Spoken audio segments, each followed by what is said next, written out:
Hello guys, welcome back to my YouTube channel the online education point. The online education point में आपका स्वागत है। आज है 27 अगस्त और 27 अगस्त से जितने भी रिलेटेड करंट अफेयर बनेंगे तो उसको इस वीडियो में पढ़ेंगे। तो चलिए शुरू करते हैं। और पिछला वीडियो का जो क्वेश्चन था कि हाल ही में मणिपुर के नए राज्यपाल के रूप में किसे नियुक्त किया गया है, उनका नाम बताना था कि जो मणिपुर के राज्यपाल के रूप में नियुक्त हुए हैं। एंड आपके फर्स्ट ऑप्शन में है पी रघुराजन, सेकंड में है गणेशी लाल, थर्ड में है N Biren Singh and fourth में है ला गणेशन है। तो जो आपका 10th का यानी ये पिछला वीडियो का क्वेश्चन था, बहुत सारे लोगों ने इसका आंसर भी दिया था कि 10th का डी नंबर करेक्ट होगा और बिल्कुल डी नंबर ही करेक्ट है। यानी ये आरएसएस के पूर्व प्रचारक रह चुके हैं, अभी ये मणिपुर के राज्यपाल के रूप में नियुक्त हुए हैं। ठीक, तो आपका 10th का डी नंबर करेक्ट हो जाएगा। ठीक, अब यहां से उनके बारे में पढ़ सकते हैं। भाजपा के वरिष्ठ नेता तमिलनाडु के पूर्व आरएसएस प्रचारक के ला गणेशन को रविवार को मणिपुर का नया राज्यपाल नियुक्त किया गया है। ठीक, तो ये आप पढ़ सकते हैं। और इनसे पहले नजमा हेपतुल्ला थी जिनको सेवानिवृत्त किया गया है और ये 10 अगस्त के बाद से यहाँ जो इनका पद था, मणिपुर के राज्यपाल के पद था, वो खाली था। तो अब उनके जगह पर जो नजमा हेपतुल्ला थी उनके जगह पर ला गणेशन को नियुक्त किया गया है। ठीक, आज का फर्स्ट क्वेश्चन है, हाल ही में भारत का पहला एल्कोहल म्यूजियम कहाँ खोला गया है। आपको बताना है कि इंडिया का फर्स्ट एल्कोहल म्यूजियम कहाँ खोला गया है। एंड आपके फर्स्ट ऑप्शन में है पंजाब, सेकंड में है गोवा, थर्ड में है मुंबई एंड फोर्थ में है दिल्ली। तो जो आपका फर्स्ट का करेक्ट आंसर हो जाएगा आपका बी नंबर करेक्ट हो जाएगा। ठीक, यानी गोवा में आपका भारत का पहला एल्कोहल म्यूजियम खोला गया है। ठीक, अब यहाँ से आप इसके बारे में पढ़ सकते हैं।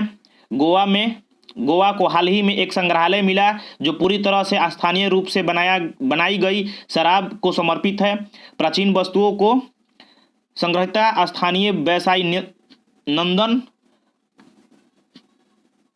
कुंडचकर द्वारा इसे शुरू किया गया है। ठीक, तो आप पढ़ सकते हैं कि ये कैसे मिला और क्या क्या है इसमें। ठीक, एंड ये आपका रहा रेड रंग से कवर्ड है, ये आपका रहा गोवा, आप देख सकते हैं यहाँ पर। ठीक, यहाँ पर आप देख रहे होंगे कि ये गोवा है, भारत का स्मॉलेस्ट स्टेट, और गोवा का राजधानी है कि पणजी है। ठीक, और इसे राज्य का गठन कब हुआ था, तो 30 मई 1987 को इसको राज्य का गठन यानी राज्य का दर्जा प्राप्त हुआ था। ठीक, आप देख सकते हैं राजधानी आपको पणजी है। गोवा का सबसे बड़ा शहर वास्को द गामा है। ठीक, एंड गोवा में 2 जिले हैं। राज्यपाल पीएस श्रीधरन है, आपको यहाँ से मिल जाएगा कि राज्यपाल कौन है, तो पीएस श्रीधरन।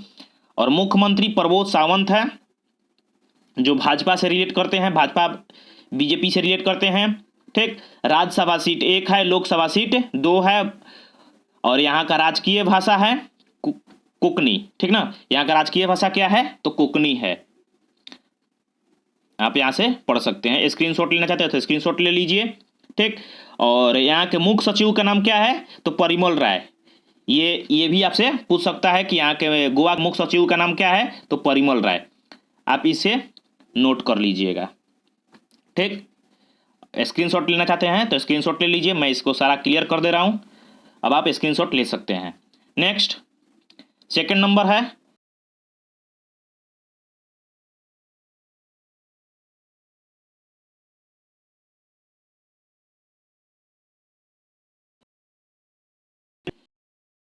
हाईएस्ट एल्टीट्यूड में सबसे ऊंचाई पर स्थित हर्बल पार्क का उद्घाटन किस राज्य में किया गया है। एंड आपके फर्स्ट ऑप्शन में है उत्तराखंड, सेकंड में है उत्तर प्रदेश, थर्ड में है हरियाणा एंड फोर्थ में है आपका बिहार। आपको बताना है कि India highest altitude herbal park कहाँ पर खोला गया है, कहाँ पर उसका उद्घाटन किया गया है। तो जो आपका सेकंड का करेक्ट आंसर हो जाएगा आपका नंबर करेक्ट हो जाएगा। ठीक, यानी उत्तराखंड में आपका ये उद्घाटन किया गया है। इंडिया का सबसे ऊंचाई वाले हर्बल पार्क का उद्घाटन उत्तराखंड में किया गया है। ठीक, अब यहाँ से पढ़ सकते कि उत्तराखंड के चमोली जिले में एक माना गांव है, वहाँ पर भारत और चीन के सीमा के पास है, जो 11,000 फुट की ऊंचाई पर भारत का पहला सबसे ऊंचा हर्बल पार्क का उद्घाटन किया गया है। कितना ऊंचाई है उसका? तो 11,000 फीट इसका ऊंचाई है। ठीक, और ये भारत और चीन के सटे सीमा पर उद्घाटन इसका किया गया है, चमोली जिले में। ठीक, नेक्स्ट है थर्ड नंबर है आर्मी स्पोर्ट्स इंस्टीट्यूट के परिसर में स्टेडियम के नाम से किस खिलाड़ी के नाम पर रखा गया है? बताना है कि आर्मी स्पोर्ट्स इंस्टीट्यूट है जहां पर एक स्टेडियम के नाम किस खिलाड़ी के नाम पर रखा गया है। एंड आपके फर्स्ट ऑप्शन में है बजरंग पुनिया, सेकंड में है एंड फोर्थ में है विनेश फोगाट। तो जो आपका थर्ड का करेक्ट आंसर हो जाएगा, आपका बी नंबर करेक्ट हो जाएगा। Gold medalist, javelin gold medalist आपके नीरज चोपड़ा हैं, जो हाल ही में टोक्यो ओलंपिक 2021 में जैवलिन थ्रो में गोल्ड जीता था। इनके नाम पर आर्मी स्पोर्ट्स इंस्टीट्यूट के परिसर में एक स्टेडियम खोला जा रहा है, जिनका नाम पर रखा है नीरज चोपड़ा के नाम पर रखा जाएगा। ठीक, तो आपका थर्ड का बी नंबर करेक्ट हो जाएगा। आप इसे नोट कर लीजिए। पुणे में आर्मी स्पोर्ट्स इंस्टीट्यूट के परिसर में स्टेडियम के नाम पर टोक्यो ओलंपिक के स्वर्ण पदक विजेता नीरज चोपड़ा के नाम पर रखा जाना है। ठीक, तो यहां पर से आप पढ़ सकते हैं। नेक्स्ट है फोर्थ नंबर है भारत के अमित खत्री ने हाल ही में किस खेल में पदक जीता है? आपको बताना है कि जो भारत के अमित खत्री हैं वो किस खेल में पदक जीते हैं, रजत पदक जीते हैं, यानी सिल्वर मेडल जीते हैं, आपको बताना है। एंड वो किस खेल से संबंधित थे जिन्होंने सिल्वर मेडल जीते हैं। एंड आपके फर्स्ट ऑप्शन में है एथलीट, सेकंड में है क्रिकेट, थर्ड में है बैडमिंटन एंड फोर्थ में है शूटिंग। तो जो आपका फोर्थ का करेक्ट आंसर हो जाएगा, आपका ए नंबर करेक्ट हो जाएगा। यानी वो एथलीट थे, यानी धावक थे जिन्होंने सिल्वर मेडल जीता है, उनका नाम क्या है? अमित खत्री। ठीक, तो आपका 4 का ए नंबर करेक्ट हो जाएगा। भारत के अमित खत्री ने नैरोबी में विश्व अंडर 20 एथलीट में 10,000 मीटर दौड़ में रजत पदक जीता है। ठीक है, तो कितना, ये भी पूछ सकता है कि रेस कितने मीटर की थी? तो 10,000 मीटर की थी, और वर्ल्ड अंडर 20 के एथलीट में ये नैरोबी में जीते हुए हैं। ठीक, नेक्स्ट है फिफ्थ नंबर है कल्याण सिंह, जिनका हाल ही में निधन हुआ है, वो किस राज्य के मुख्यमंत्री थे? आपको बताना है कि जो कल्याण सिंह थे उनकी निधन हो चुकी है, वो किस राज्य के पहले मुख्यमंत्री रह चुके हैं। एंड आपके फर्स्ट ऑप्शन में है केरला, थर्ड में है, सेकंड में है कर्नाटका, थर्ड में है हरियाणा एंड फोर्थ में है उत्तर प्रदेश। तो जो आपका फिफ्थ का करेक्ट आंसर हो जाएगा, आपका जाएगा, यानी पहले वो उत्तर प्रदेश के मुख्यमंत्री रह चुके हैं। ठीक, तो इसलिए आपका डी नंबर करेक्ट हो जाएगा। उत्तर प्रदेश के पूर्व मुख्यमंत्री कल्याण सिंह 89 वर्ष की आयु में निधन हो गया। वह 1991 से 1992 और 1997 से 1999 में मुख्यमंत्री थे। ठीक, उनका कार्यकाल 2 बार था, 1991 से लेकर 1992 तक और 1999 से लेकर 1999 तक उनका कार्यकाल था। ठीक, और ये उत्तर प्रदेश के सीएम थे जिनका ये कार्यकाल था और उनका हाल ही में निधन हुआ है। नेक्स्ट है सिक्स्थ नंबर में प्रदीप गुहा, जिनका हाल ही में निधन हो गया, वो किस पेशे से संबंधित हैं?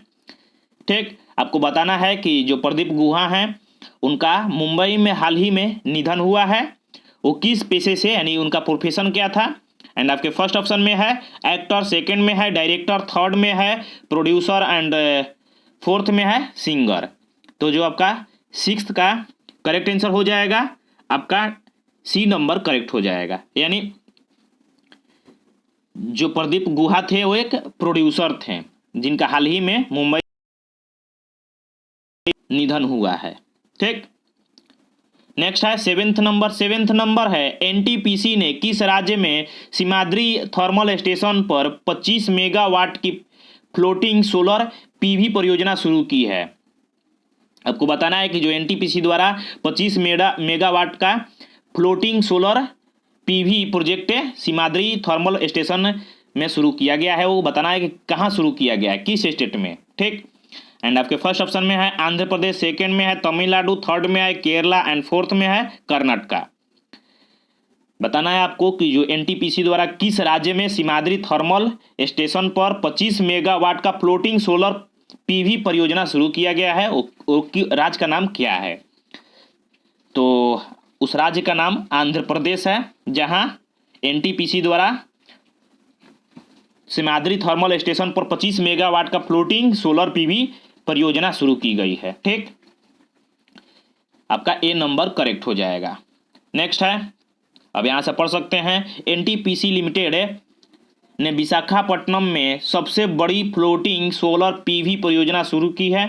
यह सीमाद्री थर्मल पावर स्टेशन पर के जलाशय पर 25 मेगावाट का परियोजना है। जो थर्मल पावर स्टेशन है सीमाद्री, वहाँ के जो जलाशय हैं वहाँ पर 25 मेगावाट का परियोजना है ये। ठीक, नेक्स्ट क्वेश्चन देखते हैं। 8 नंबर है धर्म या विश्वास के आधार पर हिंसा के कृतज्ञों के पीड़ितों को स्मृति दिवस किस तारीख को मनाया जाता है। आपको बताना है कि एक दिवस है जो धर्म और विश्वास के आधार पर हिंसा जो होता है, उनके जो पीड़ित होते हैं उनके स्मृति दिवस के रूप में किस तारीख को मनाया जाता है। एंड आपके फर्स्ट ऑप्शन में है 21 अगस्त, सेकंड में है 22 अगस्त, थर्ड में है 15 अगस्त। तो जो आपका 8 का करेक्ट आंसर हो जाएगा आपका ए नंबर करेक्ट हो जाएगा, यानी सॉरी 8 का आपका बी नंबर करेक्ट होगा, यानी 22 अगस्त को ये मनाया जाता है। धर्म के आधार पर जो हिंसा होती है उनमें जिनकी पीड़ित होते हैं उनके रिमेम्बरेंस डे के रूप में ये मनाया जाता है। ठीक, तो आपका 8 का बी नंबर करेक्ट हो जाएगा। ठीक, नेक्स्ट है, यहां से आप पढ़ सकते हैं या स्क्रीनशॉट लेना चाहते हैं तो ले सकते हैं। 9th नंबर है इस देश ने 3 साल की उम्र के बच्चों के लिए एंटीबॉडी परीक्षण शुरू किया है। Which country launched antibody testing for children aged 3 years. आपको बता शुरू किया है। एंड आपके फर्स्ट ऑप्शन में है इजराइल, सेकंड। तो जो आपका 9th का करेक्ट आंसर हो जाएगा आपका ए नंबर करेक्ट हो जाएगा, यानी इजराइल द्वारा आपको शुरू किया गया है। ठीक, तो आपका 9th का ए नंबर करेक्ट हो जाएगा। 10th नंबर है किस राज्य ने खेल के क्षेत्र में एक व्यापक प्रतिभा खोज अभियान शुरू किया है। आपको बताना है कि which state has launched A comprehensive talent search campaign in the field of sports. And आपके फर्स्ट ऑप्शन में है मध्य प्रदेश, सेकंड में है महाराष्ट्र, थर्ड में है राजस्थान एंड फोर्थ में है थर्ड में राजस्थान एंड फोर्थ में महाराष्ट्र। यहाँ पर महाराष्ट्र 2 बार आ चुका है, तो आप किसी एक को ही कंसीडर कीजिएगा। जो 10th का करेक्ट आंसर हो जाएगा आपका ए नंबर करेक्ट हो जाएगा। ठीक, यानी मध्य प्रदेश द्वारा ये launch comprehensive talent search campaign launch किया गया है, जो इस खेल के क्षेत्र में ये लॉन्च किया गया है। ठीक ना, तो आपका 10th का ए नंबर करेक्ट हो जाएगा। ठीक, नेक्स्ट है 11th नंबर है, और ये क्वेश्चन आपको HW के लिए होगा और बताना होगा कि इसका आंसर क्या है। आर प्रज्ञानंद किस खेल से संबंधित है। हाल ही में आर प्रज्ञानंद चर्चे में रहे हैं, आपको बताना है कि वो किस खेल से संबंधित है। यानी आर पर गया लॉन्ग बिलोंग्स टू विच प्रोफेशन यानी विच स्पोर्ट्स है। एंड आपके फर्स्ट ऑप्शन में है क्रिकेट, सेकंड में है चेस, थर्ड में है हॉकी एंड फोर्थ में है गोल्फ है। आपको बताना है कि 11th का कौन सा करेक्ट होगा, ए, बी, सी और डी में से। ठीक, तो मैं ऐसा करूंगा कि इसका भी जवाब आप लोग कमेंट बॉक्स में कमेंट करके दीजिएगा। और आज के लिए बस इतना ही। यदि आप पीडीएफ चाहिए तो टेलीग्राम पर ज्वाइन कर सकते हैं, आपको लिंक डिस्क्रिप्शन बॉक्स में मिल जाएगा। ठीक, और वीडियो अच्छी लगी तो लाइक कर लीजिएगा और चैनल को सब्सक्राइब कर लीजिएगा। और आपसे ये निवेदन है कि वीडियो कैसी लग रही है, इसमें क्या इम्प्रूवमेंट की ज़रूरत है, आप हमें सजेस्ट कर सकते हैं। सो आज के लिए बस इतना ही। Thank you.